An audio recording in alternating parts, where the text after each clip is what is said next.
All right, let's take our Bibles this evening and turn, if you would, in the Old Testament book of Genesis, chapter number 31. Genesis, chapter number 31. It's been some time since we've been in our study of the book of Genesis, and if I'm taking some of you by surprise, we've switched. All right? We used to do through the book of Romans in the evening service and Genesis in the morning service, and I switched those, so we do in Romans in the morning and Genesis in the evening service. And so we pick up here in Genesis chapter number 31, and let me reiterate a few things before we read our text this evening. Jacob, if you remember, after deceiving his father Isaac and deceiving his father Esau, his brother Esau wanted to kill him. And so for fear, Isaac's wife sent Jacob to Haran to find a wife. The excuse was to find a wife. And so Jacob has been spending some time in Haran. But as we've been noting, is the time in Haran was a time to prepare Jacob. And we know that the preparation of God was to humble Jacob. We ask ourselves the question, what is God trying to do in our lives? I'll tell you what God's trying to do. He's trying to humble us. Because God can only use the person who He has first humbled.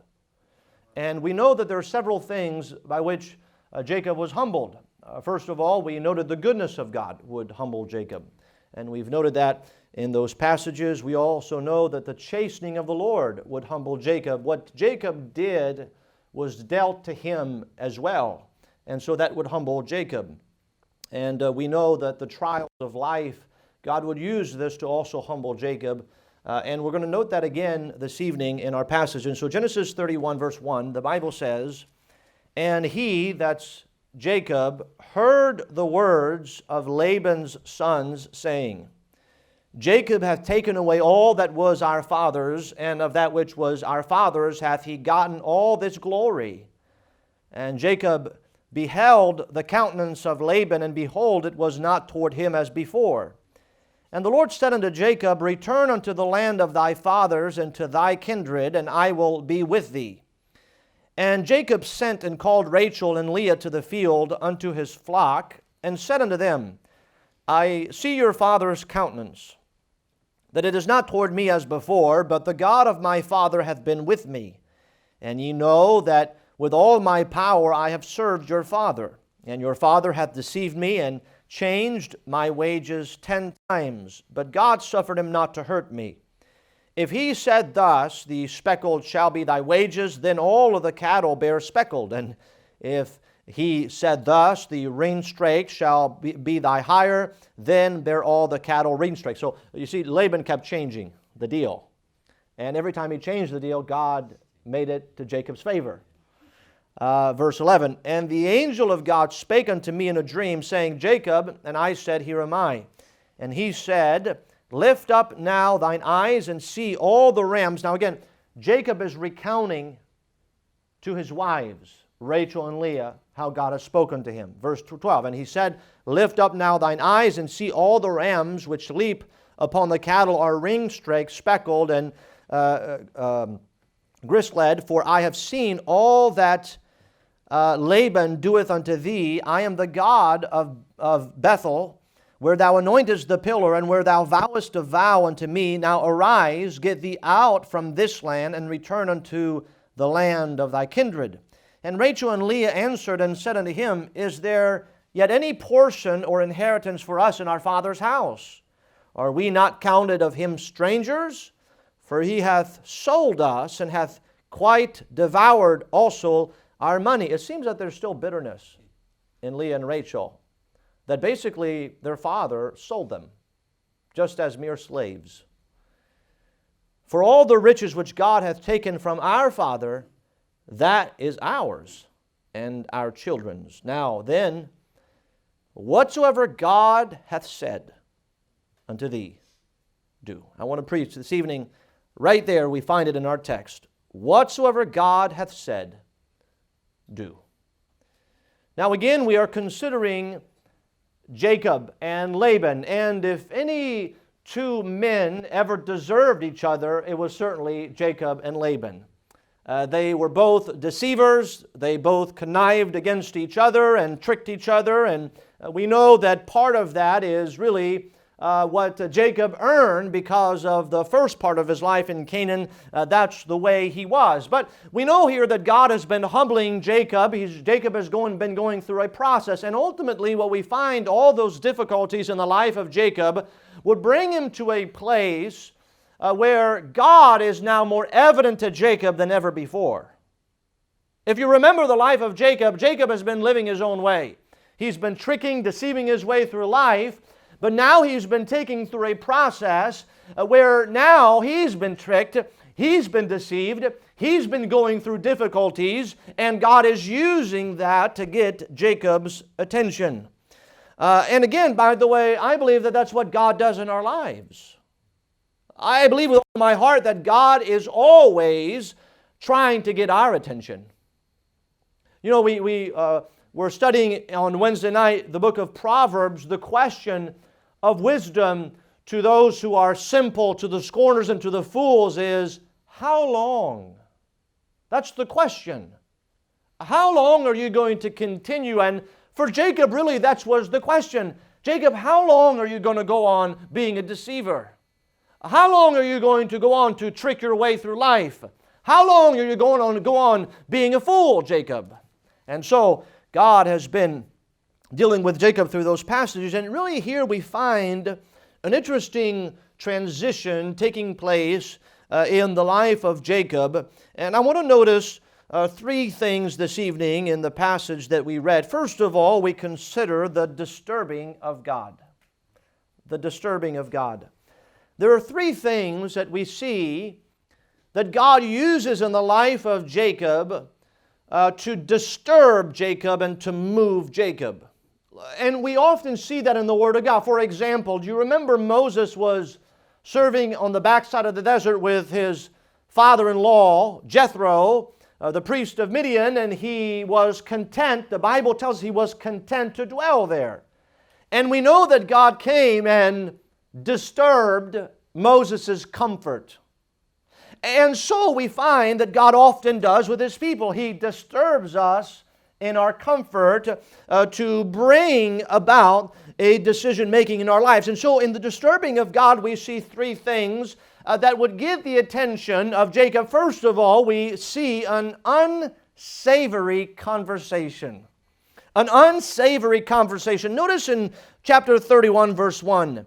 And he, now that's speaking of Jacob, he heard the words of Laban's sons. Now what did they say? Saying, Jacob hath taken away all that was our father's, and that which was our father's hath he gotten all this glory. And so understand here, Jacob hears this conversation, and it was an unsavory conversation. Consider those words. The words, first of all, were heard, which tells us something. The Bible says he, Jacob, heard the words of Laban's son. The indication of this passage is that Laban's sons were speaking in a way as to be heard by Jacob.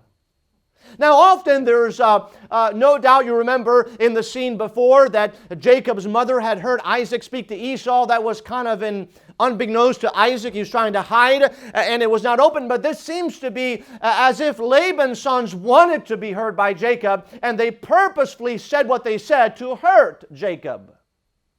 And so we find that this was an unsavory conversation. These words were meant to injure or to insult Jacob. And so it was an unsavory conversation. The words were heard, but secondly, the words were hypocritical. Now notice Jacob, they say this, Jacob hath taken away all that was our father's.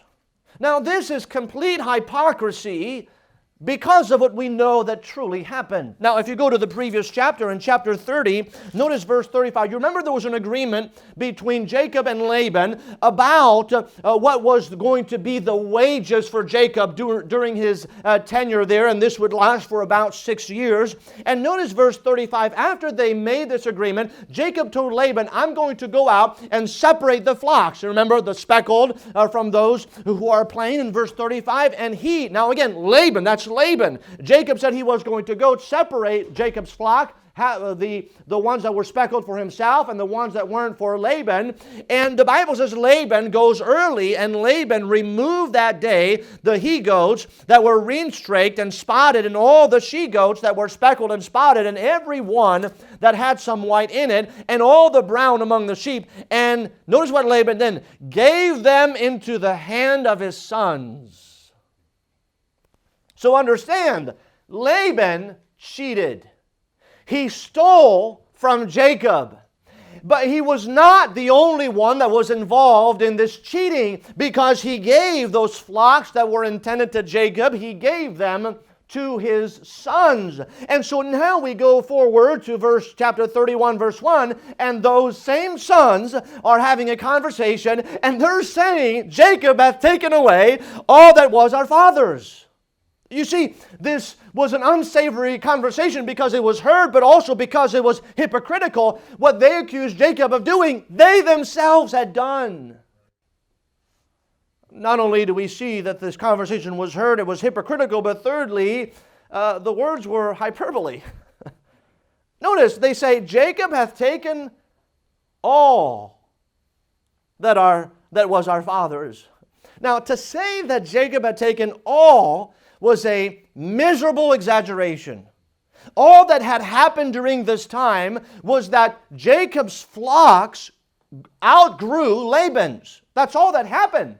And so if you look at both of the flocks, it would seem that Jacob's flocks grew, and Laban's really didn't grow a whole lot as much as Jacob's flocks grew. But to say that he's taken all was a gross exaggeration. And by the way, this is often the way of evil men. They are not interested in the truth, but they always exaggerate well beyond the facts, as Laban's sons did. But we also see, not only do we see the words were heard, they were hypocritical, they were hyperbole, but also we see that the words were concerned with honor. Now notice what they say at the end of verse 1. And that which was our father's hath he gotten all this glory. Now, this would seem on the surface as a praise of Jacob, but it's not really a praise of Jacob. The glory they were speaking of was merely words generally attributed to a person's gain and wealth. And at that time, someone who was a man who was attributed glory or honor was someone who had great possessions. As their forefathers, Jacob's forefathers, as Abraham and Isaac had. They were men of glory, of great renown. They were men of honor because of their possessions. And so notice they regard Jacob and they look at him as a man who is to be honored simply because of his possessions. They thought that Jacob's increase was taken away from the glory or the honor that was rightfully due to their father Laban. Now it is interesting here because this honor or this glory in wealth and possession is the misguided mindset of the ungodly. Such is the pattern of the world. Honor and glory belongs to those who are famous, those who are wealthy, and not the ones who are spiritual. You see, they looked at the glory of Jacob and they only saw honor based upon his possessions. And so they thought, he has taken away our father's possession, and therefore he has taken the honor away from our father and the glory that is to be given to our father. Now, they obviously said that for obvious reasons, because what was Laban's would eventually become theirs. And so we find that that is what they were concerned with. Laban's sons were basically coveting Jacob's wealth.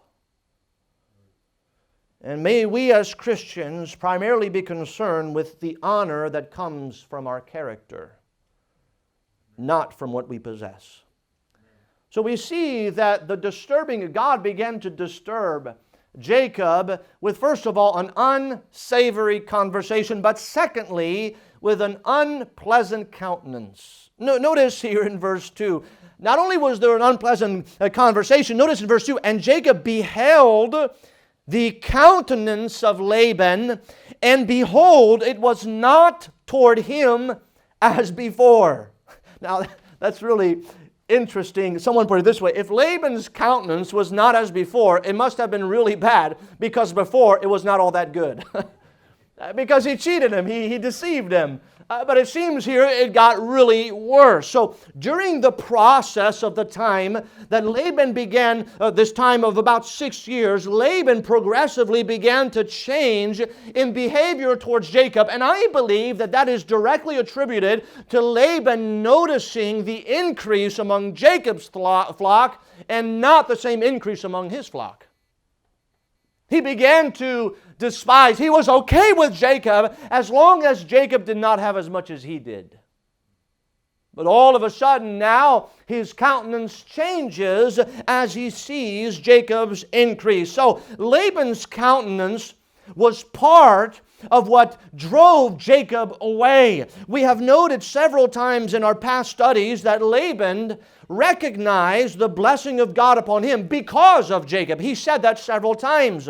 What a shame for Laban to lose a blessing simply by his behavior or his countenance towards Jacob. You know, I wonder how many times in our own lives our own countenance causes us to lose a blessing from the Lord that God intended for us to have. You know, you see, we should never blame God for things we have brought upon ourselves. There's a proverb like that. He that hath friends must show himself friendly. You know, I think that has to do with countenance. If you have an unfriendly countenance, don't blame God because you don't have friends. Go and show yourself friendly. But here Laban's countenance changes, and it changes simply because he has a profound contempt for the increase of Jacob and the fact that his flocks are not increasing as Jacob. And so God is using an unsavory conversation. He is using an unpleasant countenance. But thirdly, we see an undeniable command. Verse 3. So is it interesting that verse 1, you have this conversation.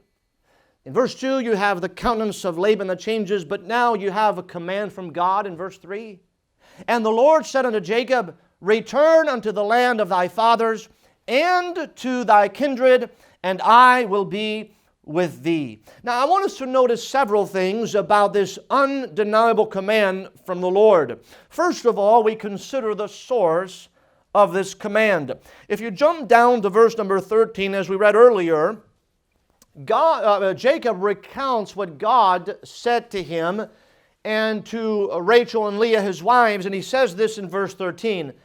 God told me, I am the God of Bethel, where thou anointest the pillar, and where thou vowest a vow unto me. Now arise, get thee out from this land, and return unto the land of thy kindred. You see, it was at Bethel, if you remember, that God had given Jacob the promises of a seed, a land, and a blessing. He was promised, we could go back to chapter 28. We won't go there for sake of time, but in Genesis 28, verse 13 through 15, you remember in the vision there at Bethel, God spoke to Jacob and He promised a seed, a land, a blessing. He even promised safety to preserve Jacob, and He promised His presence that He would go with Jacob whithersoever he went.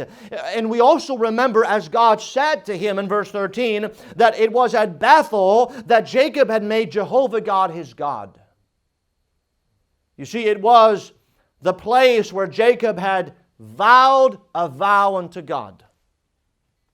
And so we find here the source of the command is God Himself, the God that spoke to Jacob at Bethel. But number two, we notice the specifics of the command. Now, as I mentioned earlier, if you look at verse number 3 and 13, we have the specifics of the command. Notice in verse 13, the Bible says, I am the God of Bethel, where thou anointest the pillar, and where thou vowest a vow unto me. Now arise, get thee out from this land. So consider the specifics of the command. The first one is there has to be a parting.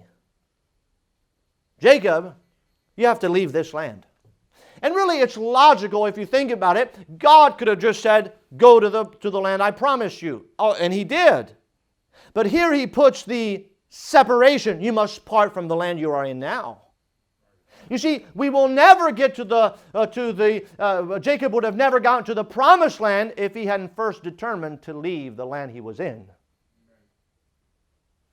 You see, often I believe that Christians are instructed to separate from the world. And often we look in the distance and we think about where we need to be, but if we never make that decision to part from the world, we will never receive the promises of God.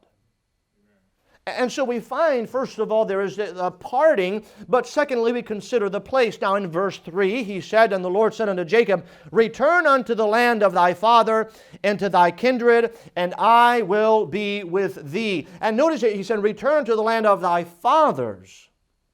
Now this was the place of promise. If you remember, it began in Genesis chapter number 12. The promise of the land was made first to Abraham. He says, you will go to a land that I will show thee.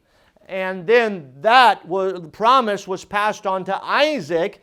And then the promise from Abraham to Isaac was also passed on to Jacob in Genesis chapter number 28. And so we find the reiteration of this promise where they're concerned here with this promised land. And so the place that Jacob was in Haran was not the promised land. It was not where he was supposed to be, and he was to return to the land of thy fathers. And so the term thy fathers would connect Jacob to the promise that was passed to Abraham, to Isaac, and to Jacob. We see the parting, the place, and we also see the people. He says, return unto the land, in verse 13, unto the land of thy kindred. You see, the forefathers of Jacob were Isaac, his father, and Abraham, his grandfather. They were not Laban and Nahor. They were Isaac and Abraham. And so when he says, return to the land of thy kindred, he associates Jacob with a particular people. The people that have been called out of the world, as Abraham was in Genesis chapter number 12. Get thee out of thy country, from thy kindred. There was a separation that took place, wasn't there? From Nahor and from Laban. And here Jacob has been hanging out in Haran with Laban in the land of Nahor, and he's instructing to go back to the land of thy kindred. And by the way, in the world there is always a people who identify as the people of God, and those are the people that we must always identify with. Amen. So we find the source of the command, the specifics of the command, but thirdly we see the seeing of the command. Notice verse number 12. And he said, God said, lift up now thine eyes and see, all the rams which leap upon the cattle are ringstraked, speckled, and gristled. For I have seen all that Laban doeth unto thee. God told Jacob, as Jacob has been really going, he said at one point that Laban changed his wages 10 times. In other words, when the speckled flocks would increase, Laban would say, well, let's switch now. And then they went through that 10 times. And God speaks to Jacob and he says, I want you to know, I've seen all that. I saw. I was there. We must always be encouraged that God sees His people and He knows His people. Do you remember He said the same to Moses when He's talking about the people of Israel who were in the land of bondage in Egypt? What did God say to Moses? I have seen their affliction, and I have heard their cry by reason of their taskmasters, for I know their sorrow. God sees, He hears, and He knows. And that's exactly what was going on in the life of Jacob. And so what an encouragement it would be to Jacob to hear that from God, that throughout all of this, God was there all along. But we notice one more thing with this undeniable command, and that is the surety of the command. Verse 3, notice what God said. The Lord said unto Jacob, return unto the land of thy fathers and to thy kindred, and I will be with thee. When God gives a command, He promises His presence with it. By the way, that is the same you find with Moses being called of God.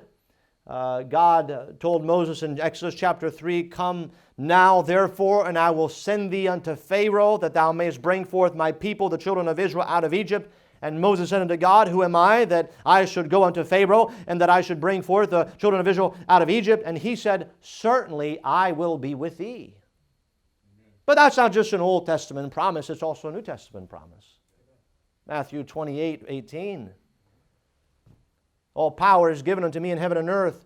Go ye into all the world and preach the gospel to every creature, baptizing them in the name of the Father and of the Son and of the Holy Ghost, teaching them to observe all things whatsoever I have commanded you. And lo, I am with you always, even unto the end of the world." The promises of God. He gives a command and He says, "I will be with you." And so we find here this undeniable command from God. Now here's the lesson we get, because we look at those things and you say, well, how does this all come together? I believe that this is the disturbing of God. There was an unsavory conversation from Laban's son. There was an unpleasant countenance from Laban, and there was an undeniable command from God. Now here's what we learn. God used an unsavory conversation and an unpleasant countenance to help Jacob to submit to this undeniable command. Now, let me be very clear here.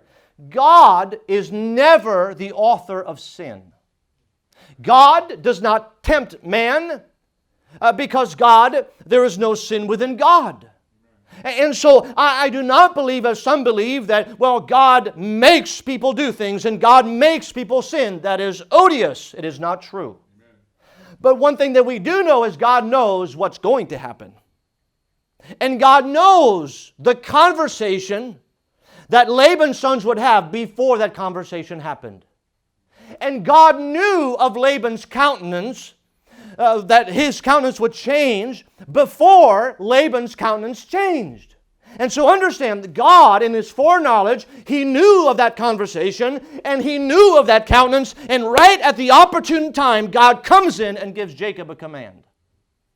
You see, could it be that Jacob would have been less prone to listen to God if Jacob had not heard that conversation and seen the countenance of Laban change? God did not make the conversation happen, nor did He make Laban's countenance change toward Jacob, but God did know that it happened, and therefore He gave Jacob the command at the opportune time for Jacob to hear that command. And by the way, that's how God works in our lives. God is not the author of evil, but He knows when it does happen. And He gives us what we need when those things happen at the opportune time. Amen. And so that's why I say that we find in the first part of our text the disturbing of God. God always uses things in our lives to disturb us, and then He gives us something we need as we're being disturbed. Now, we see the disturbing of God, but secondly, we consider the discerning of Jacob. So Jacob hears this command from God, and we pick it up in verse 4. Notice what happens. "And Jacob sent and called Rachel and Leah to the field unto his flock, and said unto them, I see your father's countenance, that it is not toward me as before, but the God of my father hath been with me.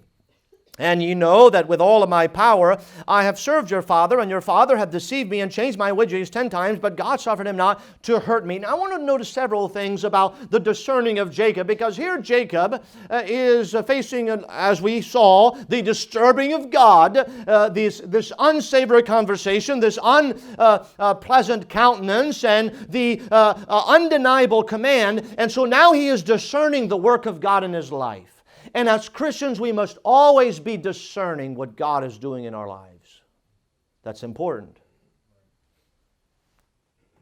Now, notice several things that Jacob discerns. First of all, he discerns the problem with Laban. Well, obviously there was a problem, and this problem has been a long process. Notice verse 5. "And he said unto them," now he's talking to both Leah and Rachel, "I see your father's countenance." that it is not toward me as before, but the God of my father hath been with me. So we find the problem with Laban. He talks about, first of all, his countenance. And so he rehearses this before both Rachel and Leah. So understand, we've already made the points that the countenance of Laban disturbed Jacob and made him ready for the command of God. And so what Jacob here is doing, he is trying to convince his wives that this is the doing of God. Now that's very important, because when we make a decision for God, a spiritual decision, and in a marriage relationship, we must be able to convince our wives, our children, whoever is with us, that what we are doing is ordained of God. And that's exactly what Jacob is doing. He's saying, look, this has been happening. Your father's countenance, I have seen it. But the God of my father, hath been with me. And so there's been a countenance change. Jacob discerned that. Secondly, his changing of wages. Notice, he says later in verse number 7, and your father hath deceived me, and changed my wages 10 times, but God suffered him not to hurt me. And so we find that Jacob discerns Laban's countenance. He discerned the changing of the wages. But also he mentions something else in verse 6. And he says, and ye know, he's talking to Rachel and Leah, and ye know that with all my power I have served your father. You see, he not only noticed the problem with Laban, but he noticed the power that was granted to him. Now, he says, Jacob, verse 6, and ye know that with all my power I have served your father. Now, this would be a good testimony on the part of Jacob, because at this point, Jacob was left at the mercy of Laban. And really, Laban could have said at any moment, you leave, and I keep everything. He was the man in charge. He could nullify this agreement, because that's the kind of man he was. But here, Jacob recognizes that on his end, he has done that which is right. And he says that with all my power, I have, all that I've brought to your father's house was blessing. Since the moment I came, even your own father recognized that God blessed me because of you, Jacob. He had said that on several times. And so Jacob here, notice he's discerning there is a problem here with Laban. He's rehearsing this before Rachel and Leah. He's discerning also the power that was afforded to Jacob, how God has given him much increase and has multiplied his flocks, and yet it seems that Laban has not experienced the same blessing. But thirdly, we see also he speaks of the preservation of God. Notice in verse 5, Jacob says, as he's speaking to his wife, and he said unto them, I see your father's countenance, that it is not toward me as before, but the God of my father hath been with me. Notice here, Jacob is discerning, and this is what he's realizing at this moment. He now is aware that God's presence has been with him all along. That's what he says to his wife. There is no other way to interpret or to discern what's been going on over the last years. There's really no other way. I mean, Laban has changed the wages 10 times. This has been a great problem and hindrance. And basically, Jacob was set up for failure with such a father-in-law. But here Jacob looks and says, oh, now I'm aware of God's presence. But also, he was not only aware of God's presence, but he was also amazed at God's protection. Notice verse 7. And your father hath deceived me and changed my wages 10 times, but God suffered him not to hurt me. Jacob says, this is amazing, God's protection. Now, he explains later that whenever they picked out the speckled and the spotted flocks, they increased a great bit, and then Laban stepped in and says, well, let's switch. What I meant is the other ones. So you get the regular ones and I'll get the spotted ones. And Jacob was like, okay. And then his flocks, began to increase, and those speckled flocks were not increasing as much. And so Laban said, well, what I meant was, and that happened 10 times. And so Jacob, throughout all this, he's amazed that despite what Laban has done to him, nothing has hurt him. Absolutely nothing. And he recognizes during this whole time, he's discerned now. He comes to the realization here as God is disturbing him that God has been with me all along. And God has protected me. But also we see thirdly that he attributed his increase to God's prosperity. Notice verse 9, he says this, "Thus God hath taken away the cattle of your father and given them unto me." Now he's talking to Laban's daughters, Leah and Rachel. And he says, "God hath taken away the cattle of your father and given them unto me."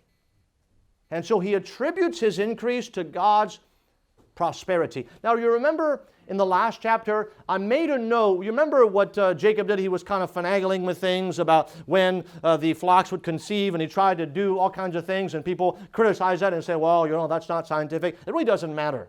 Because here Jacob recognizes, whether it worked or not, it was God that gave the increase.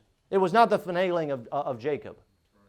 And here he recognized, despite what he had tried to do in the past, he now attributes the increase to God's prosperity, not his own doing. Now, we're on the good road here with Jacob, aren't we not? But there's one more thing. So he was aware of God's presence. He was amazed at God's protection. He attributed his increase to God's prosperity. And fourthly, he acknowledged God's precept. Notice verse 13. Now he's speaking to his wives still in verse 13. He says, "I am the God of Bethel, where thou anointest the pillar, and where thou vowest to vow unto me. Now arise, get thee out from this land, and return unto the land of thy kindred." And so the command was, return unto the land of thy kindred. And so here Jacob acknowledges God's precept.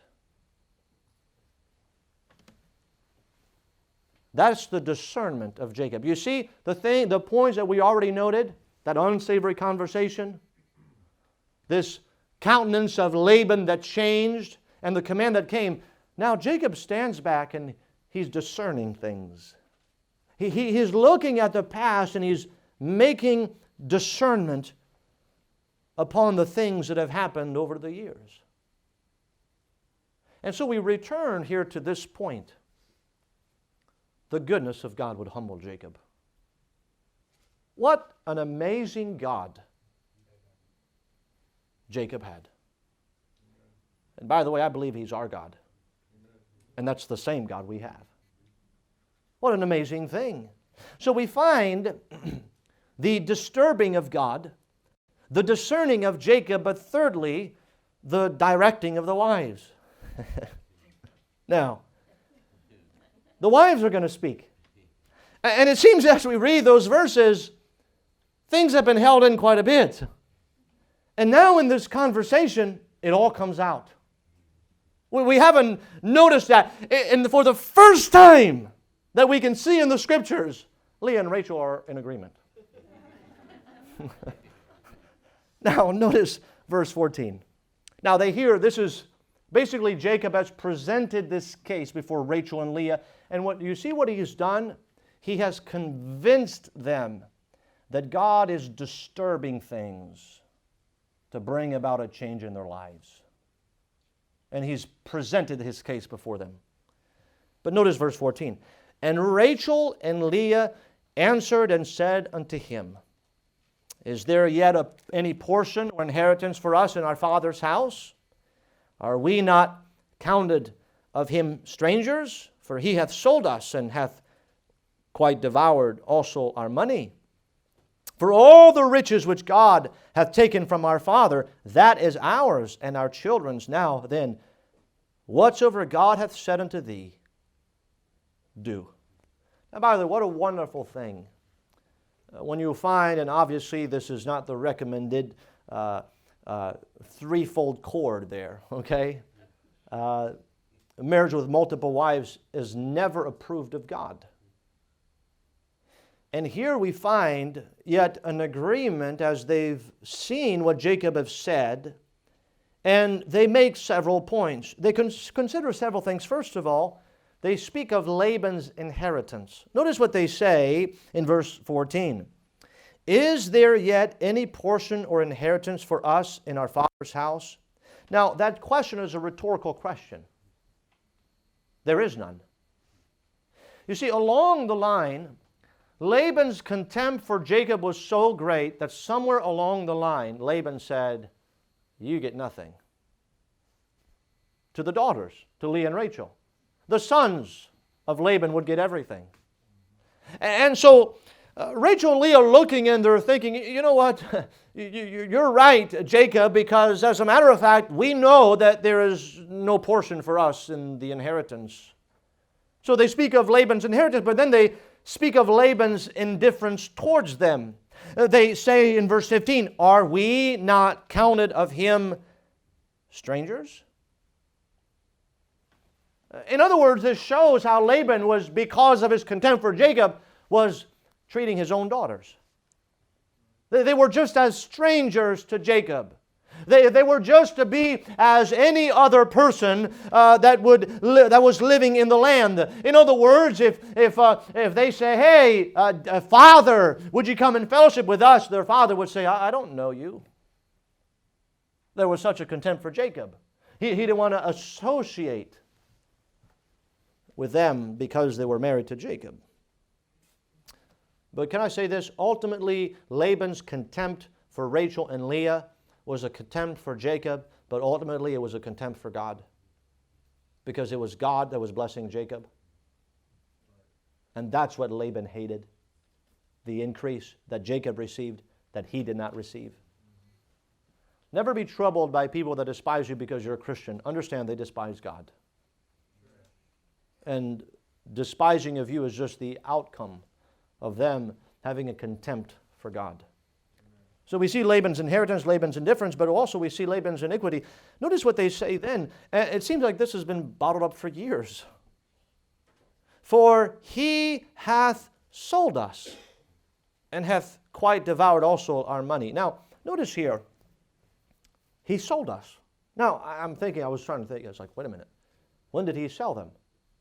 Well, if you think back, you remember, Jacob came to Laban. Laban said, hey, tell me what you want. He says, I want Rachel. And so Laban said, what shall thy wages be? And he says, well, I'll serve you 7 years for Rachel. And so it seems that we say, well, wait a minute, that was Jacob, right? Jacob was the one who initiated that and said, I'll do it for 7 years if you give me Rachel. But no, it goes deeper than that, because Jacob's plan all along was to deceive, Laban's plan all along was to deceive Jacob, and he gave him Leah, and then Jacob would serve another 7 years. So basically what they attribute that was just like slavery. Jacob handled his daughter and treated them like slaves. You see, however much they loved Jacob, they could not but resent the mercenary meanness of Laban, by which they, the free-born daughters of a chieftain, had been sold as common slaves. And now they're looking back and this has been bottled for years. They really can't believe that that's what their father had done and used them. Basically, think about it, Laban used his daughters to get increase. Because he discerned the blessing that God brought upon his flocks because of Jacob. And so he's going to use his daughters as mere pawns to get himself wealth and gain. But we consider one more thing that they speak of. They speak of Laban's inheritance, Laban's indifference, Laban's iniquity, but also Laban's injustice. The last portion of verse 15 says, for he hath sold us and hath quite devoured also our money. Now, I believe this is referring to Rachel and Leah, most likely referring to the money they would have gained from the dowry of Jacob. But Laban kept it for himself and apparently spent it all, because there was nothing left for it. You see, the daughters got nothing of the dowry, and it was all spent. That means that they could never get anything for what was truly theirs. So this has been bottled up and it comes out now. And so we find the directing of the wives. Notice what happens. What did Rachel and Leah realize? Verse 16. This is what they say after they basically expose their father. For all the riches which God hath taken from our father, that is ours, and our children's. Now then, whatsoever God hath said unto thee, do. Now understand, this statement is them recognizing the hand of God through it all. We have been dealt a difficult hand. We have been mistreated. We have been treated as slaves. We have been stolen from. We have been cheated. We have been treated as strangers in our Father's house. And we know, Jacob, based upon everything that you've said, that is accurate as far as how our Father has treated you. And now we see the things that we have now, all the riches which God hath taken away from our Father, that is ours. So all the things that we thought we had lost, God sufficiently repaid us. Now then, based upon this, now then, whatsoever God hath said unto thee, do. You see, Rachel and Leah recognized with Jacob that it was God that had blessed Jacob. They saw in that moment the poetic justice of God's actions. God had prospered Jacob at Laban's expense. God blessed both Jacob and his wife, get this, in spite of Laban's opposition. God blessed both Jacob and his wife in spite of Laban's opposition. As a matter of fact, Laban did absolutely nothing to help them. Everything he did was to oppose them. And yet, they were still blessed of God. And so now, they only have one thing to say to Jacob. Whatsoever God hath said unto thee, do. You know, such is the pattern of Scripture. There is no greater example than our Lord Himself. He came to be a man without ceasing to be God. He lived for 33 and a half years upon this earth. He had a public ministry that lasted for just over 3 years. And the world hated Him. They despised Him. They sought on many occasions to destroy Him and to take His life. But every time He got away. And as we understand the process of time, Jesus Christ came to the point where He said, the hour is come. The Son of Man must be delivered in the hands of sinners. And so He was betrayed by Judas Iscariot. He was taken, He was tried, and obviously nothing was found that He did was wrong. They brought in false witnesses to testify against Him falsely, and we know that the Roman rulers said that we find nothing wrong with this man. And yet the crowd cheered, and in their hatred and their contempt for Jesus Christ, they shouted, "Crucify Him."